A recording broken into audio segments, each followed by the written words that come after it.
Welcome, everybody, to Sports on Tap. This is Ed Dick alongside Josh Jeffi, Sean Duffy. Rob Troutman is on assignment today. We are Sports on Tap. We are going through our high school football playoff recaps, and along with this abbreviated regular season as well. Currently, we catch us on Mixler. We are also at our Twitter pages at SOT Podcast. Find us on Facebook. Our website, sportsontap.podcast.com, and then also email us at email us at sportsontap.podcast@gmail.com. So those are all the various ways you can see us, reach out to us, and otherwise get us as much information as we possibly can so we can promote your schools, promote your program, and promote your conferences. Gentlemen, we are we've just finished week 10, which would normally be the lead-in to the high school football playoffs. We should be talking about computer rankings and regional quarterfinals right now, but with this abbreviated season, we have in Division One, we've gone through the regional finals, and most other regions have gone through the regional semifinals. But before we get to that, the majority of our teams are no longer in the playoffs, so. We'll start with, as we normally do, we will start with the Greater Cleveland Conference. Josh, Jeffi, why don't you get us started here?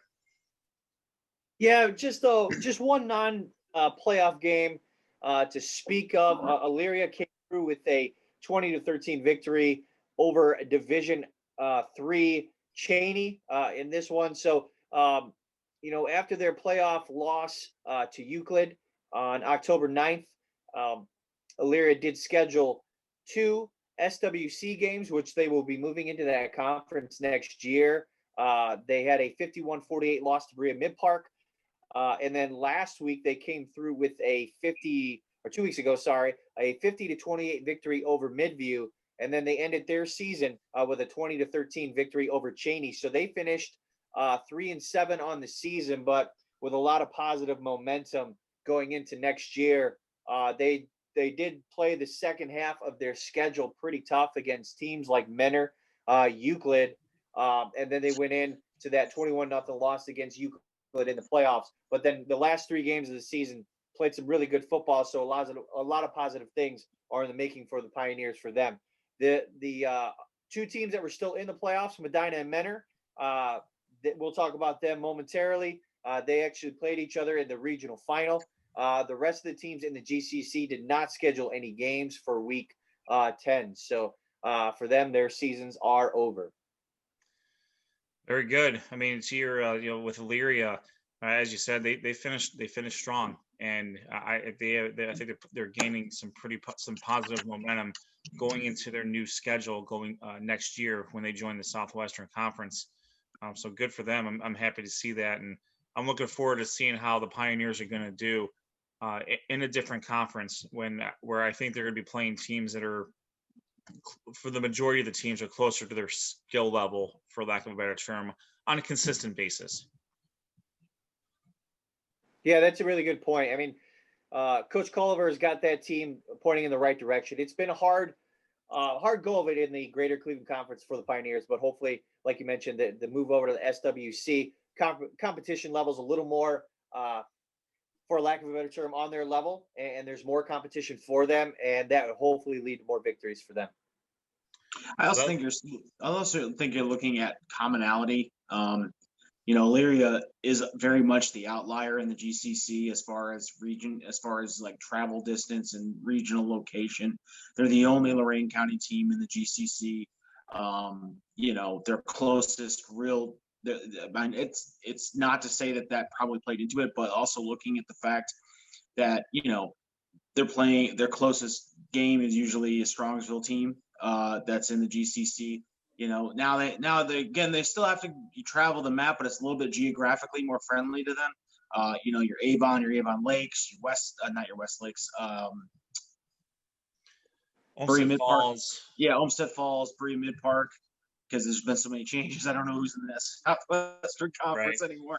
Right. But yeah, I mean it's going to be good for both I think for both of the Southwestern Conference. It bolsters a little bit more of a geographical identity for the Southwestern Conference, and allows Elyria to kind of, play, like you said, play the competition that's around them, and not having to go all the way out to Menor, all the way out to Solon, down all the way to Medina, to Brunswick even. You're not having to go that way. And to be honest with you, I never really understood why Elyria was in the GCC outside of the fact that it's just a Division I school. But Berea Mid Park survived in the Southwestern Conference this long. However, when computer points come back into play, that might, if they do get that program up and running and getting some wins, that might play the factor like we've seen in the last couple of years with Berea Mid Park, where they're having to schedule their non-conference. However, the Southwestern Conference shrinking in size allows some scheduling of non-conference game that could bolster some computer points in that realm. I think both Berea Mid Park and Elyria could benefit from that as well. Good point, Sean. Absolutely. And lastly, before we move on, with the Greater Cleveland Conference, I think you're right, Sean. I mean, when they formed the Greater Cleveland Conference, I mean, it's probably one of the only regions or conferences in the state that has all Division I schools in it, and all Division I public schools, no less. Right. So there was a lot of, I think a lot of that went into the decision, into how that conference formed. And I think you're also going to see some, you're also going to see some issues with some of the other schools in the Greater Cleveland Conference joining other leagues, for lack of, a lot of the other leagues are pretty staunch right now. I mean, the Suburban League's got 15 schools in it. The Great Lakes Conference keeps expanding. They're going to have 12 in it by the time it's said and done. And in Southwestern Conferences, they're losing a couple, but they're gaining a very good Elyria team. And, as we've talked about before, I think with Brunswick, Medina, and Strongsville, they're almost a package deal. You take one, you have to take all three of them because of the geographical, because of geographics there. So, that's I think honestly, I think we could talk about that for a whole nother episode, but we will save that for another time. With Rob on assignment, he did help us out with some recaps, or at least for some scores with respect to the Southwestern Conference. Josh, would you like to take that over as well? Sure. Yeah, he did have a couple regular season games. The first one that he had on the list, Berea Mid Park was able to notch a 41-35 victory over North Royalton. North Royalton coming off a nice a playoff run for them. Berea Mid Park putting together some couple wins towards the end of the season. No score in this one after first quarter. Then both offenses opened up. 34 points combined in the second quarter alone. 20 by Berea Mid Park. Junior quarterback for Berea Mid Park, Luke Devins, passed for 335 yards and 5 touchdowns. That for him on the season seems like an average stat line. Jack Arnold also caught 8 passes for 157 yards and 3 touchdowns. In other games, Westlake 29, Parma 14 in this one. Westlake 4 victories on the season. They played an independent season, but we talked to Coach LaRocco earlier this year. A lot of things were up in the air for them. They have not had a lot of success in the Southwestern Conference, so they're going to be moving over to their new conference in 2021. But in order to get 4 victories this season, I think that's, like we just talked about Elyria, good momentum going into their new conference. Finally, North Ridgeville traveled to Sandusky. Both teams had one. North Ridgeville had 2 wins on the year. Sandusky only had 1, but they came away with a 22-3 victory. Both teams finished the season 2-8, and that wraps up Rob's non-playoff Southwestern Conference recap. Thoughts? It was yeah. Go ahead, Ed.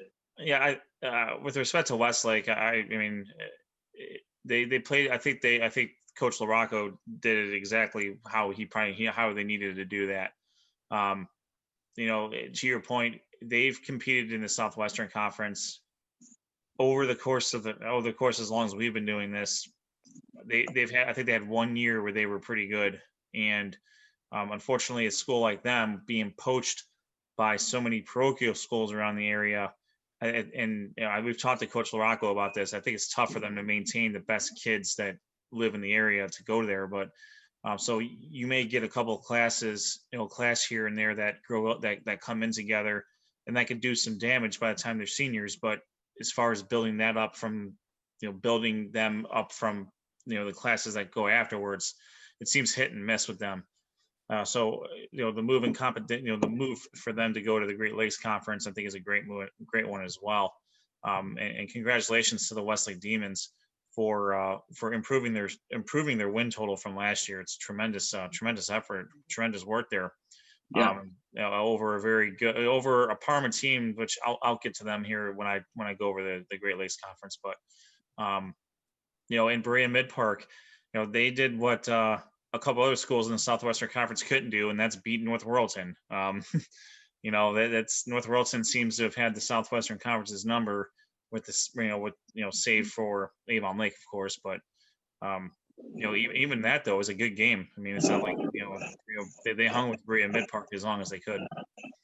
Yeah, I mean, just touching on North Royalton now, and like I said, North Royalton is very much was the Cinderella story of the playoffs this year, knocking off two of the stalwart Southwestern Conference team, as like you mentioned. But again, I echo your sentiment. Westlake didn't win a game last year, and in 2020, 2 weeks before the season started, they weren't even playing football, and they come out and they knock off 4 wins, and one thing that stuck with me about Coach LaRocca and what he talked about was how young that team is. And you look at that, and now, okay, Westlake's got a little confidence coming into the GLC. And I think they could be a team that we see kind of in the next season or two, round into a team like a Brecksville is in the Suburban League, kind of a team that finds its way and knows what they can do well, but has some playmakers that they can move forward. But definitely congratulations to the Westlake Demons for exercising those demons in the offer from last year. So that's what I do. See what I did? See what I did there? You see what I did there, Josh? Oh yeah, you like what I did there. You're picking up what I'm putting down. Unfortunately. Yes, Yep. Indeed. All right, moving on. So speaking of North Royalton in the Suburban League, let's go to my cohort, my compadre, my colleague, Sean Duffy. You want to go into the Suburban League scores that were for non-playoff related teams? Absolutely. Wading into the Suburban League, we had 7 matchups scheduled for Friday night. 2 matchups actually were American Division matchups. The first one saw Kent Roosevelt go into Revere and come out with a 19-17 victory over the Minutemen. Revere quarterback Christian Detweiler threw 3 touchdowns on the night, 2 passing, 1 running. Revere's Shane Slattery had a rushing touchdown on the night as well. I'm sorry, 2 touchdowns for Christian Detweiler. My apologies. Revere, unfortunately, this game came down to a 2-point conversion, and Roosevelt was able to win this game by 2 points. So it was pretty impressive, and it was something that Roosevelt was a team that got snake bit a little bit early in the year with some COVID cases. So they had to cancel some games. They don't have a lot of games scheduled. They do host Ravenna this coming week, and Revere will travel to take on American Division foe Copley. Moving on, Cuyahoga Falls traveled into Twinsburg, and they were completely dominated by the Twinsburg Tigers, 42-0. Cuyahoga Falls looks to finish the season off on a high note as they have Western Reserve this week, whereas Twinsburg will look to finish their season off as they host Lakewood on November 6th. Stowe and Wadsworth were set to meet in a National Division matchup. Unfortunately, that got canceled late last week. No makeup date. I believe both of those team seasons are over at this point in time. There's no scheduled makeup game and no scheduled game for this week for either team. Ravenna traveling in to take on Talmadge, and this was a tough one here as Talmadge falls 21-17. Ty Hurst had a touchdown pass and the running back Amato had a rush touchdown, but the problem is Talmadge was able to score late in the game, and that's usually the story. And Talmadge was not able to overcome and come back to win that game. Talmadge has no game scheduled. They finished the season. I believe they are 2 and the season on that as well. Worcester travels to take on Nordonia. Nordonia falls to visiting Worcester. That's hard to say. 34-27. Nordonia's Shane Robinson did have 3 rushing touchdowns on this game. As I was looking at the box score, it seemed to me that as Nordonia was playing some of its younger players, the normal, the usual suspects for Nordonia, your Billy Levacs, your Perrines, all those guys didn't really have a lot of stats. So it seems to me that maybe the coaches there wanted to see what the future holds, given the younger kids some playing time in a pretty tough 2020 season. Nordonia has a tough matchup as they host Massillon Jack. I'm sorry, they travel to take on Massillon Jackson this coming Friday. As we mentioned, Berea Mid-Park did beat North Royalton 41-35, and Rocky River went into Copley and completely dominated Copley 35-7. And Rocky River, unfortunately, I'm sure Ed can touch on that, just really came in and played a good game and pretty much controlled this game from the opening kickoff. Copley, as I mentioned, will play Revere on November 6th, which is this Friday. That is all the non-playoff action that was fit to print for the Suburban League. I throw it back to my colleague, my cohort, my compadre, my partner in crime, Mr. Ed Dick, who can give you a breakdown of what the non-playoff schedule is like in the GLC. Thank you, sir. Well done. We had 5 games take place for the GLC teams that were not involved in the playoffs. The 1-6 Fairview Warriors hosted Lutheran West in a crosstown battle. This game was all Lutheran West. The Longhorns take it to the Warriors. They win 40-7. Fairview falls to 1-7, and they have a scheduled game against Normandy next week. Lutheran West is 4-5, and they do not have any more scheduled games. Valley Forge, 4-2 overall. They took on winless Normandy, and as one could probably expect, the Patriots dominated the Invaders 55-13. They improved to 5-2 overall. They have a scheduled game against Rocky River next week. I don't have any stats on that, but I have to imagine that Kentrell Marsh ran for about 800 yards against Normandy. I'm joking, Normandy. Unfortunately, it just hasn't been your season. Normandy drops to 0-8. They will have a scheduled game against Fairview. As was mentioned earlier, Parma hosted Westlake. The Demons came away with a 29-14 victory with a win over the Redmen. Parma falls to 1-7. They have a scheduled game next week against Elyria Catholic. I'm not sure if that game's going to take place or not, but it's scheduled. And then Westlake will continue their GLC schedule against Bay next week. Speaking of Bay was 2-5 overall. They hosted Lakewood, who came in this game 3-6. The Rockets come away with a 21-0 victory. The Rockets improved to 3-5. They will host Westlake next week. The Rangers fall to 3-7, and as we mentioned, they do have a scheduled game against Twinsburg. And then finally, again, as Sean already mentioned, Rocky River was 5-2 overall, coming into this game against Copley, who came into this game 7-1. But the Pirates they were all over the Indians, 35-7 victory. So great win for Rocky River there. That's a pretty good game, given that neither team is in the playoffs anymore. The Pirates will improve to 6-2. They will travel to Valley Forge next week, and as Sean mentioned, Copley falls to 7-2. They will host Revere. Elyria Catholic did not have a scheduled game. I believe they were the only ones that didn't have a game. Oh, and Buckeye also did not have a scheduled game this week. So that does it for the recaps for our non-playoff games in the Greater Cleveland Conference, the Southwestern Conference, the Suburban League, and the Great Lakes Conference.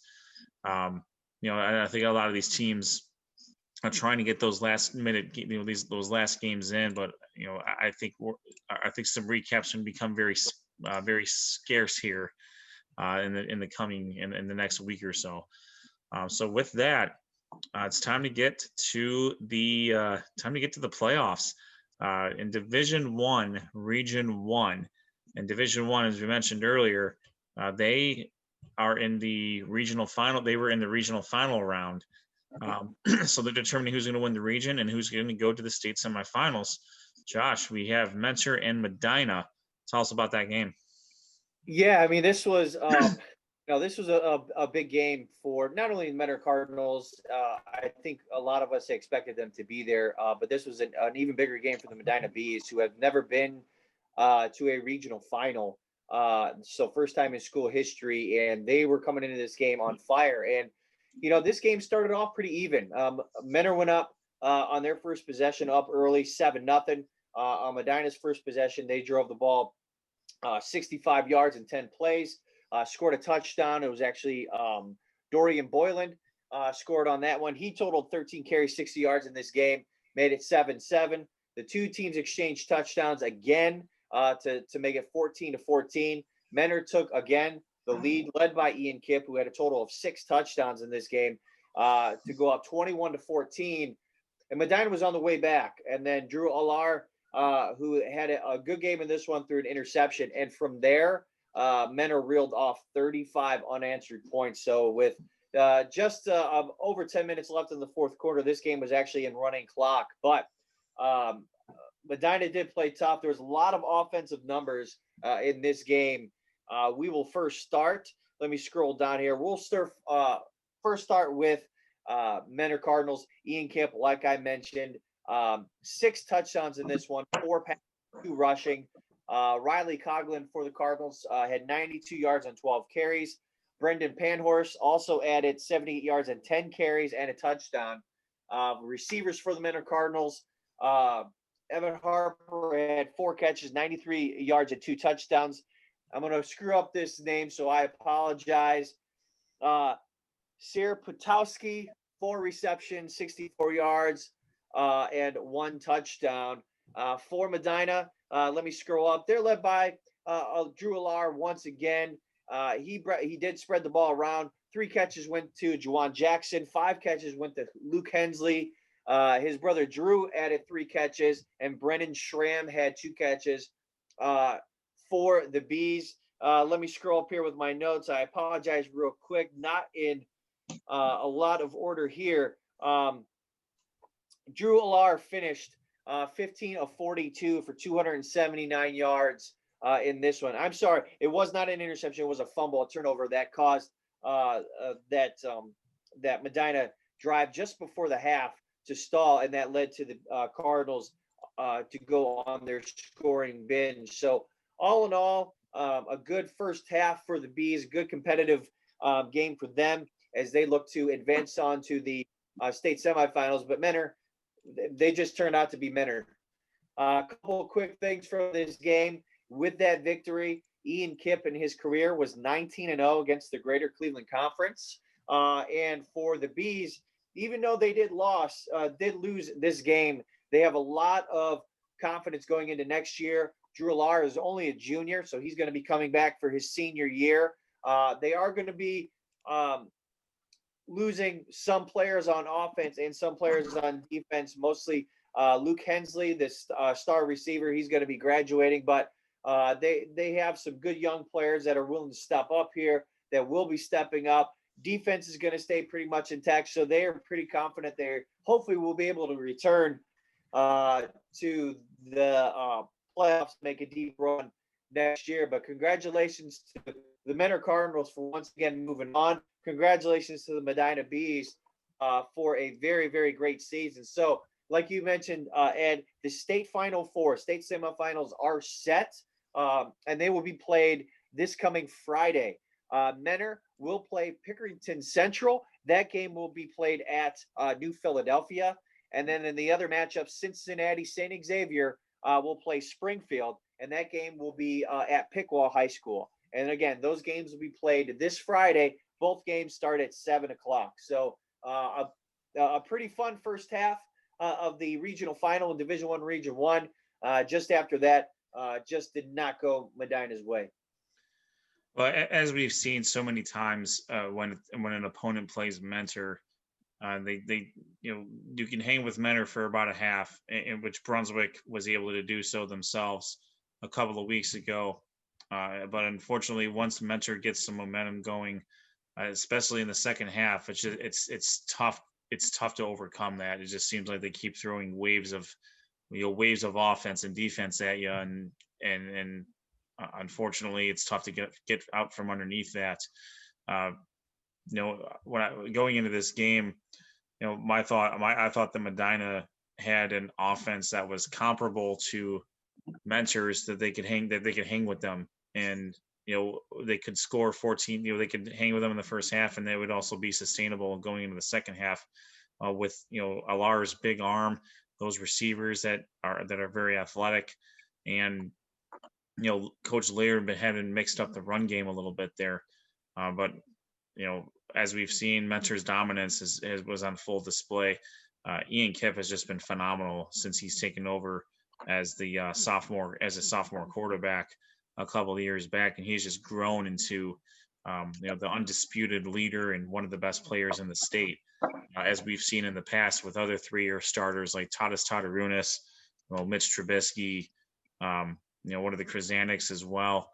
They just have a really good thing going on in Mentor, and it wouldn't surprise me if there's going to be a sophomore starting next year for him to be able to learn. You bring up great points about Ian Kipp, and if you look at his numbers in this game, passing, he was 12 of 16 for 194 yards. He did rush the ball 10 times for 66 yards. Not huge numbers by any stretch of the imagination, but where the important number is 6 touchdowns.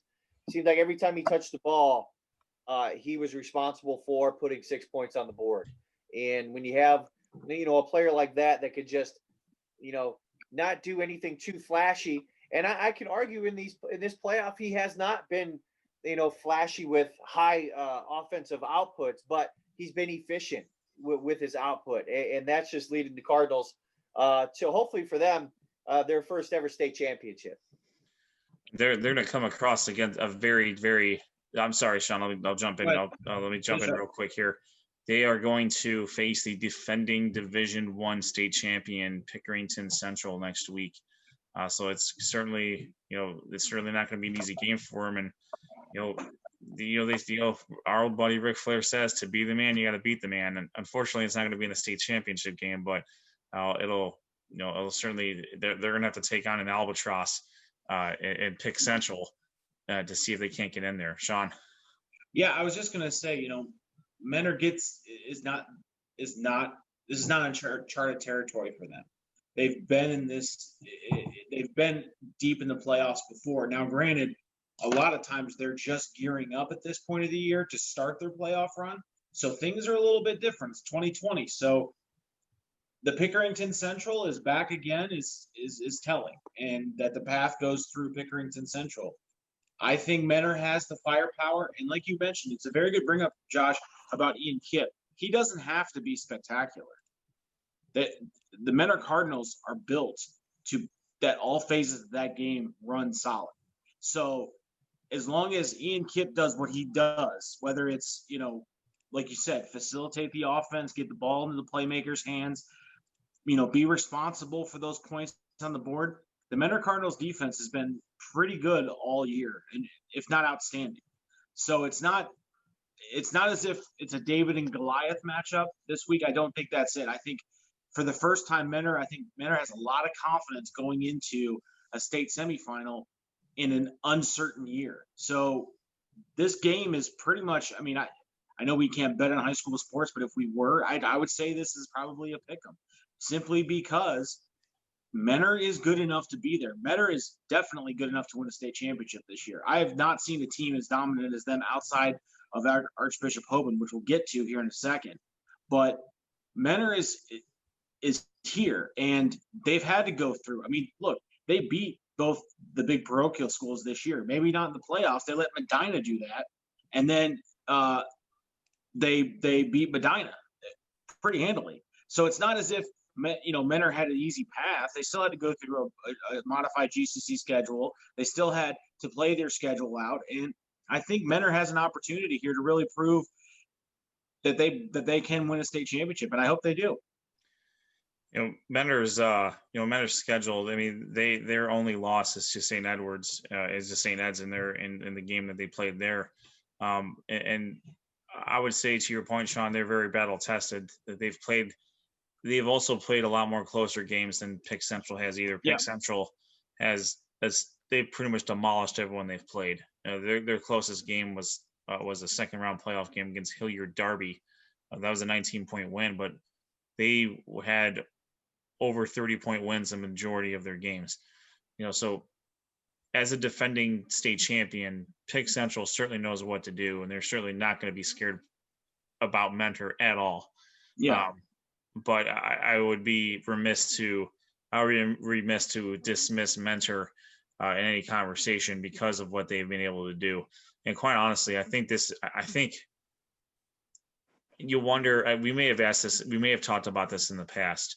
Mentor has had to go through St. Ed's and St. Ignatius a couple of times in the same playoff run.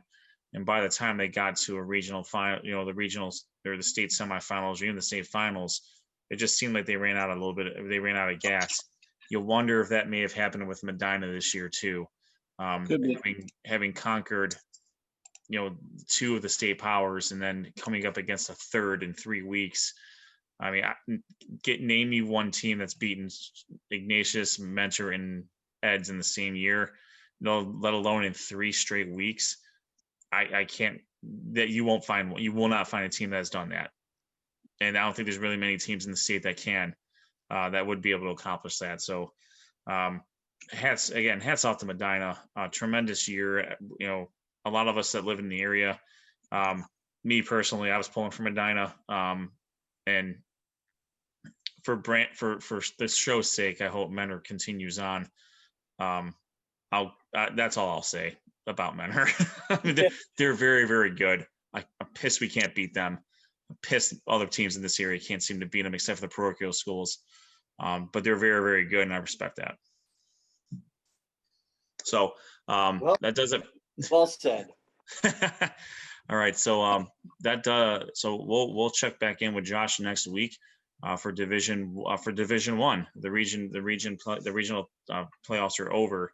It's to the state level. All right, we will now shift over to Division 2, Region 5, and Sean, why don't you take it away here?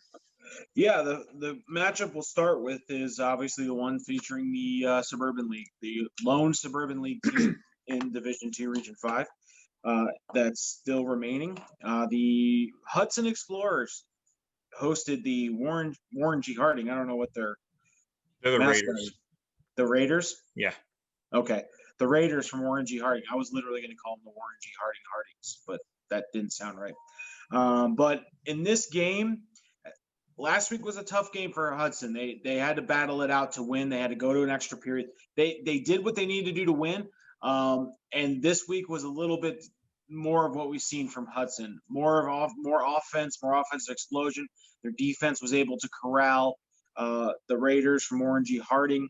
Hudson's offense was on display as they win 35-6.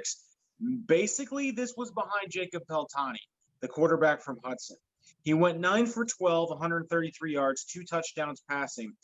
He had 11 carries for 96 yards and a touchdown rushing. Oh, by the way, he blocked 2 freaking field goals in the game as well.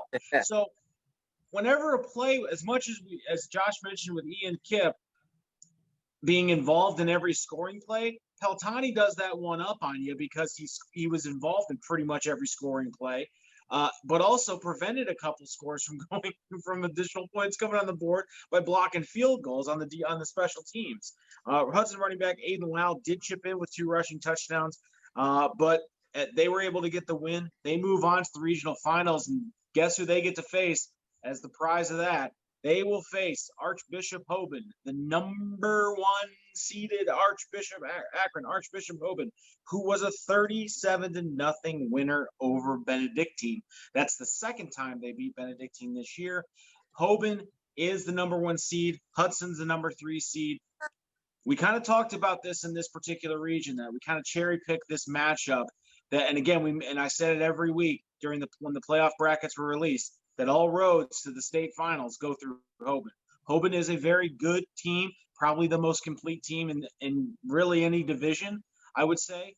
They're the number 1 team in the area according to Cleveland.com top 25 or Cleveland's top 25, and that's saying something. And again, they have not given up any points in their entire playoff run. They have not given up any points at all.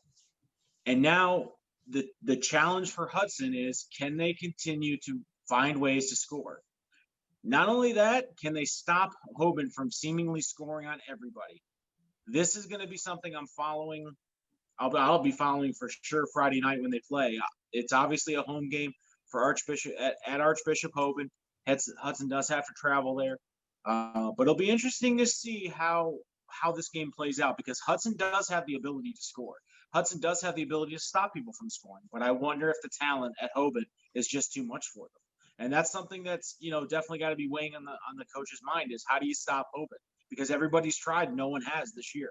I don't think they've had a close game at all.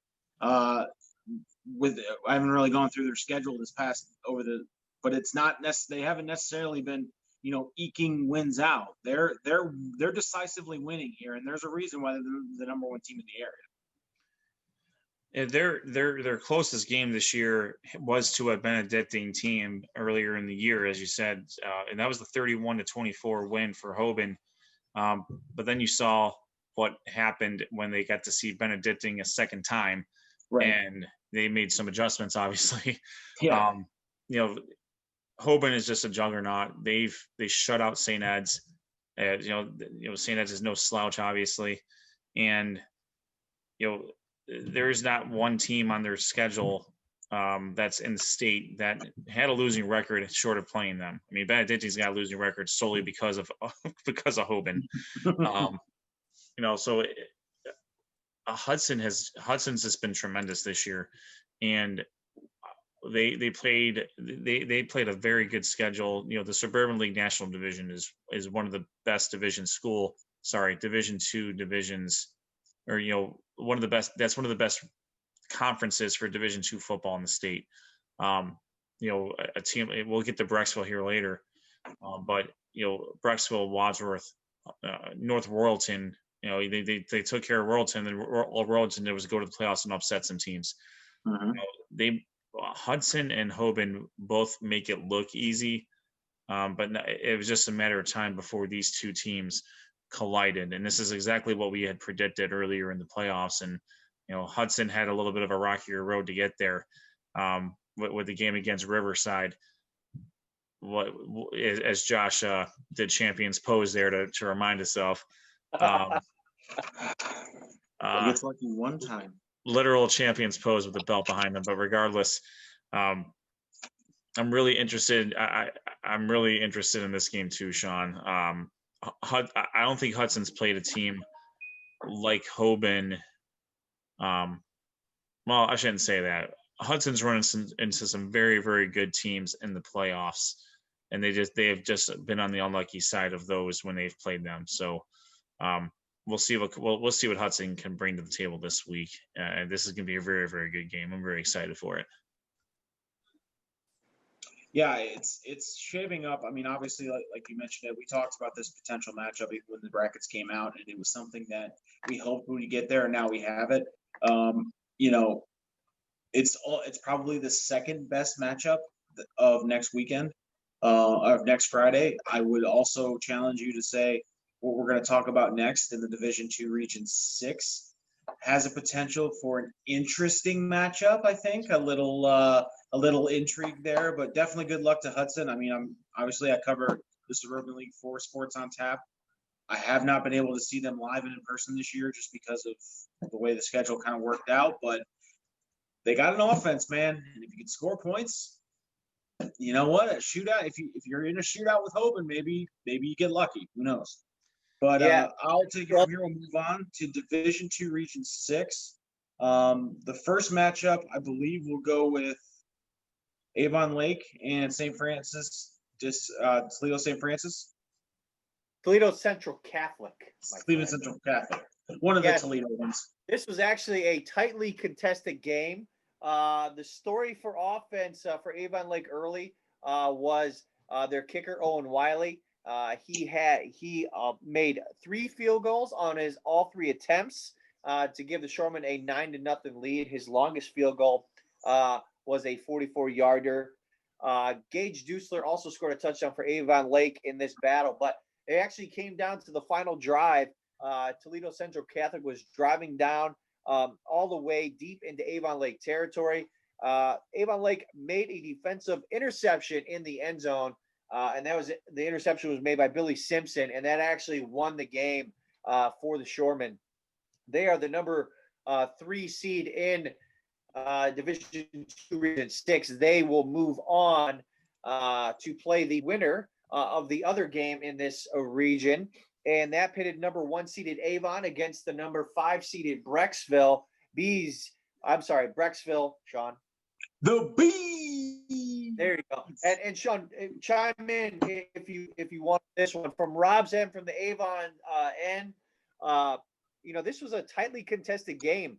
Yep. Avon did take the lead in the fourth quarter. The story of the game for Avon was Tim Conwell, the wide receiver. 1 pass all season he caught. In this game, he actually caught 6 passes for 112 yards, including a touchdown. Other key things for the Eagles in this one: goal line stance at the 1-yard line. That actually, after that, they went on a 99-yard scoring play, and that's the scoring drive that Conwell caught his touchdown pass by Nico Pappas. Just a few stats in this one from the Avon Lake side as they do. Avon, I'm sorry. Thank you. Avon, as they do go on to hold on to beat Brecksville in this one, 38-28.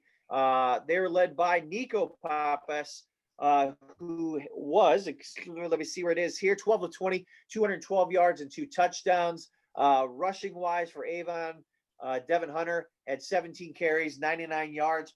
Pappas added 8 carries for 99 yards. And receiving for Avon, as we mentioned, Tim Conwell, big 6 reception, 112 yards. Michael Potasic had 4 receptions for 71 yards. Andrew Smith added 2 for 29. Now, from the Brecksville side, Sean, they didn't go away too easily in this one. This was a tough matchup for them, led by Mr. Lavis for the Bees. That's right. To give it some perspective here, as the fourth quarter began, the Brecksville Bees had scored and took the lead. And congratulations to Conway, is that his name? Conwell. But the real story, in my opinion, was Nico Pappas, because Nico Pappas actually ran a touchdown in and threw that final touchdown late in the fourth quarter to give Avon the win in this game.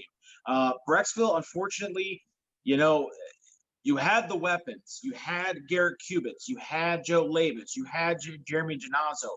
Those are the guys that all contributed here. But as Avon's done in the past, and as Avon's been there, it's like Menor. It's in their DNA. They just find a way to win these games, and that's what happened here. You can't fault the Bees. I mean, defensively, it's hard to stop Avon. I mean, they found a guy who had only 1 catch on the year, and that's the guy that technically beat them. They knew what Nico Pappas was going to do. They knew what Devin Hunter was going to do, and they did their best to corral him as best they could, and another guy beat him. I mean, that's the way it works.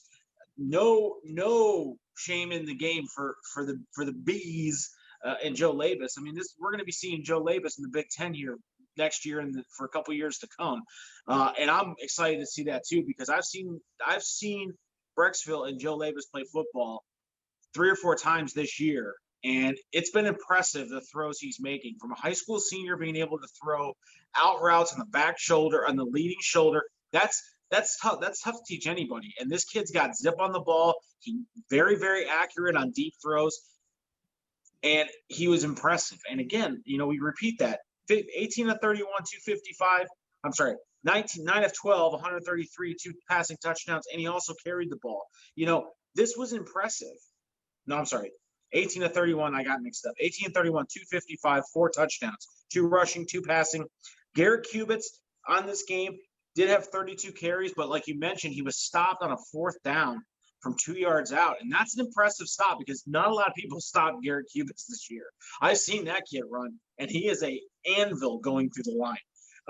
Right now, unfortunately, that's the end of Brecksville's season. They don't have a game scheduled next week. They got to the regional final. They had to beat some teams that were familiar to them. They had to beat some teams from the Suburban League. They were impressive. But again, we talk about, I know we don't like to hear this, but LeBron James described it very well. Championship DNA of people that have been there, teams that have been there. They're not shrinking in the moment. Did Brecksville shrink? Absolutely not. But Avon just knows how to kick it into that extra gear. And now they're set up to play a team in Avon Lake who they're very familiar with. In fact, so familiar they had to go to double overtime in the first week in order to beat them. So I think this again, when you talk about the Hudson Open matchup in the division in Region 5, this matchup here is what I think probably better because it's got the backyard rivalry mentality. It's got the revenge mind from Avon Lake, who's only lost. They've only given up 52 points since they lost to Avon all year. They've only given up 52 points, Avon Lake.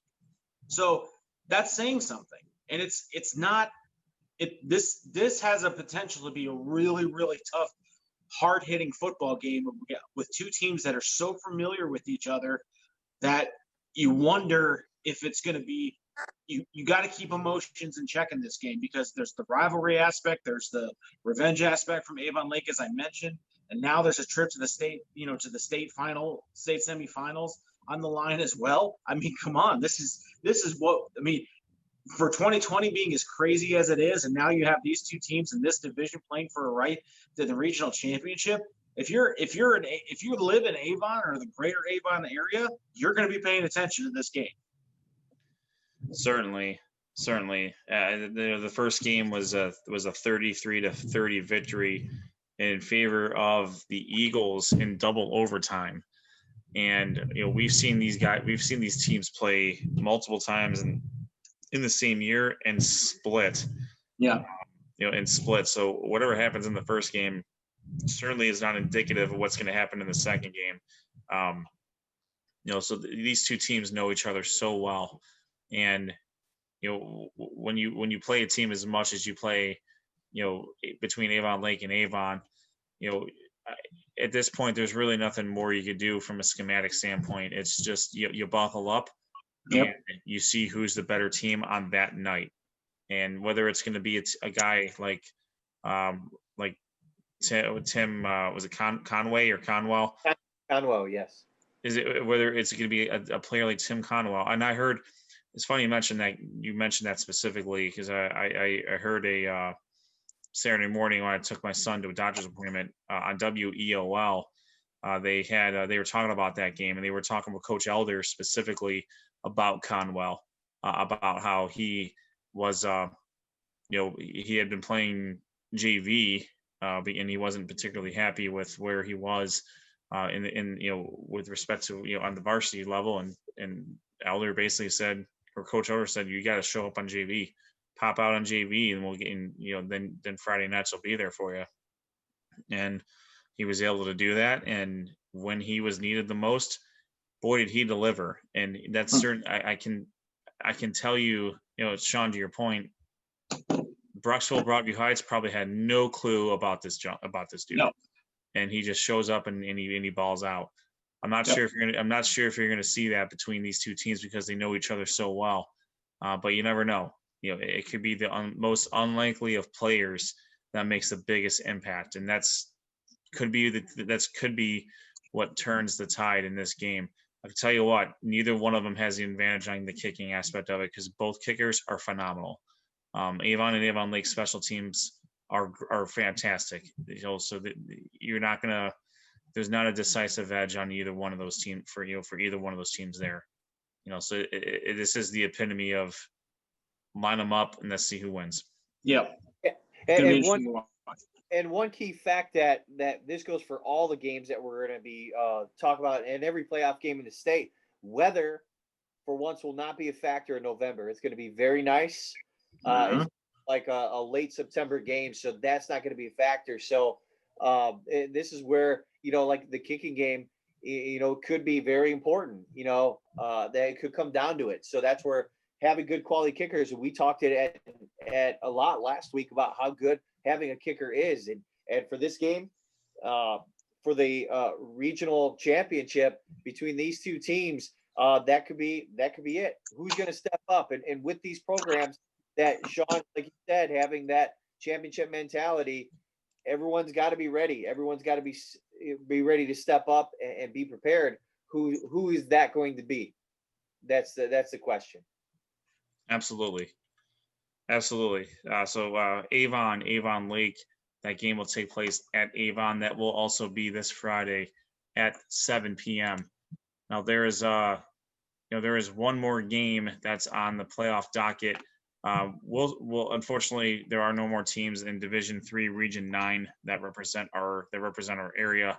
I will just simply say that the number 1 seed Chardon took out New Philly 31-0, and then Canfield defeats Streetsboro 24-6. So we'll see Canfield travel to Chardon to determine the Division 3 Region 9 winner there. All right, Division 3 Region 10. The regional semifinals saw the Parma Heights Holy Name Green Wave, the number 6 seed, traveled to Ashland to take on the number 2 seeded Arrows. This was a tremendous game. The Arrows jumped out to a 14-0 lead in the first half. They got a 40-yard touchdown pass from Declan Rohr to Landon McFrederick. And then Ethan Hartley scored from 2 yards out to give them that 14-0 lead. With just over a minute left in the first half, Green Wave running back Christian Sanchez scored from a yard out to cut the lead in half.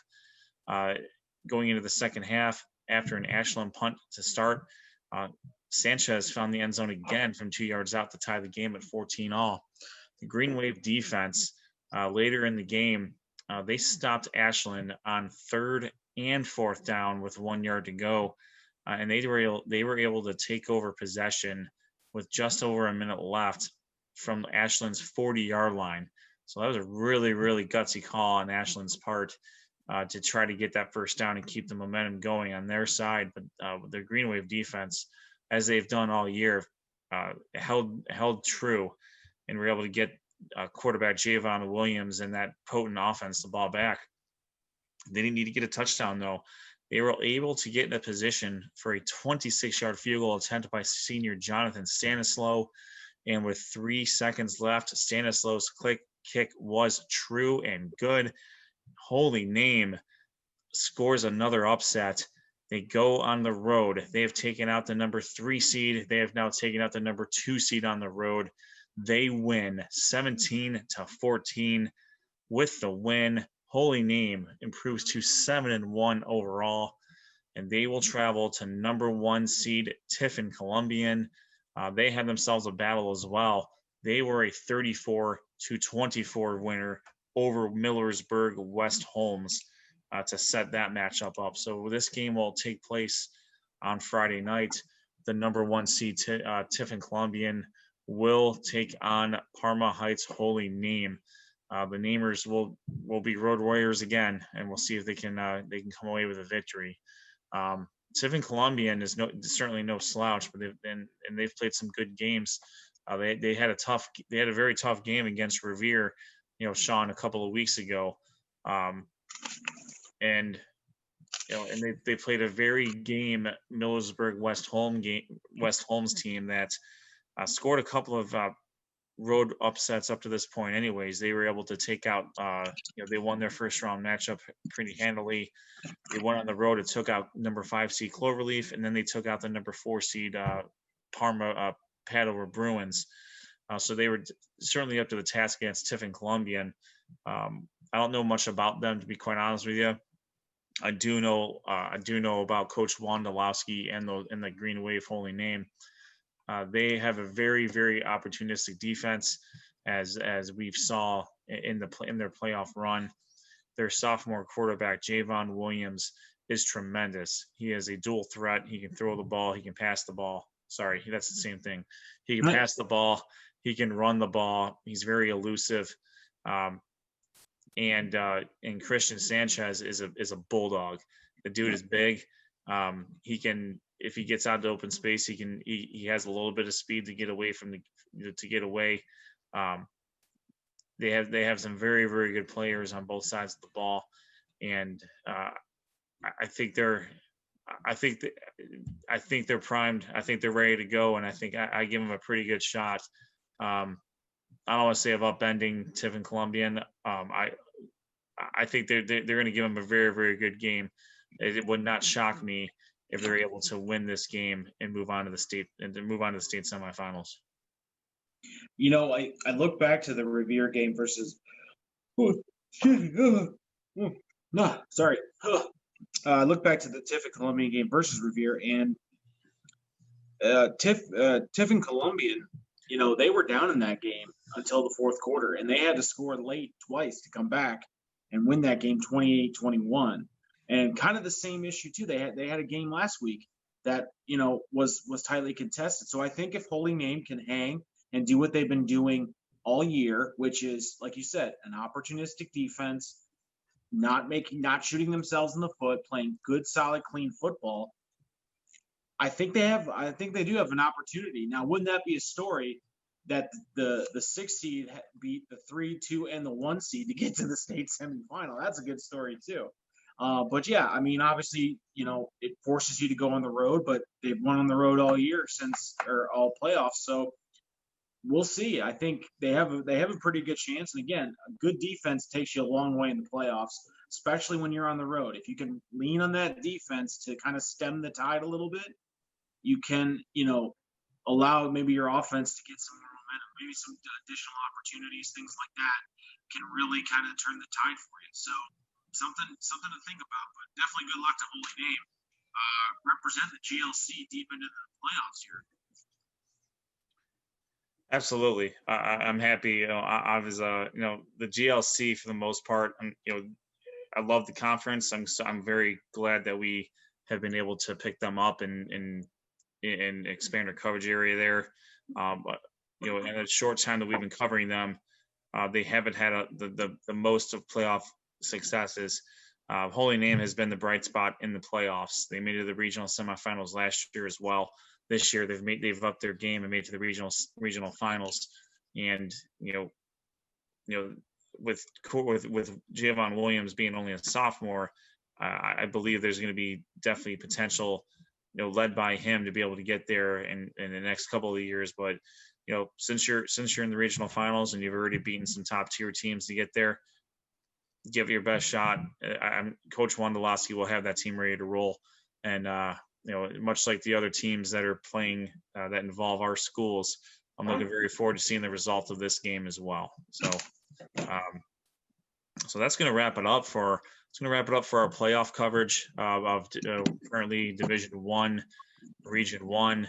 Again, that region is complete. Mentor is the regional champions, and they will take on Pickerington Central next week, or this coming Friday, for a spot in the state finals. Akron Archbishop Hoban will host Hudson in Division II, Region 5. Avon will host Avon Lake in Division II, Region 6. And then Holy Name will travel to number 1 seed Tiffin Columbian in Division III, Region 10. You know, so good luck to all of our teams that are still left in the playoffs. I hope, if nothing else, Rob's going to have someone to talk about next week anyways, because he's got 2 of his teams that are going to be battling out there. So we're guaranteed at least one team making it to next week. But hopefully we're all able to talk next week about our respective teams as well. Definitely. All right. Thank you very much for tuning in. Again, catch us on, you know, we are on Mixler. We're also on Facebook. Our Twitter handle is at SOT Podcast. Send us an email or check out our website for scores, for schedules, sportsontapodcast.com. And then send us an email at sportsontapodcast@gmail.com for information or anything else that you guys need to reach us for. And stay tuned next week. We will be back to talk about week 5 of the state playoffs. For Josh Jeffi, for Sean Duffy, for Rob Troutman, I am Ed Dick. This is Sports on Tap. We will see you on the other side.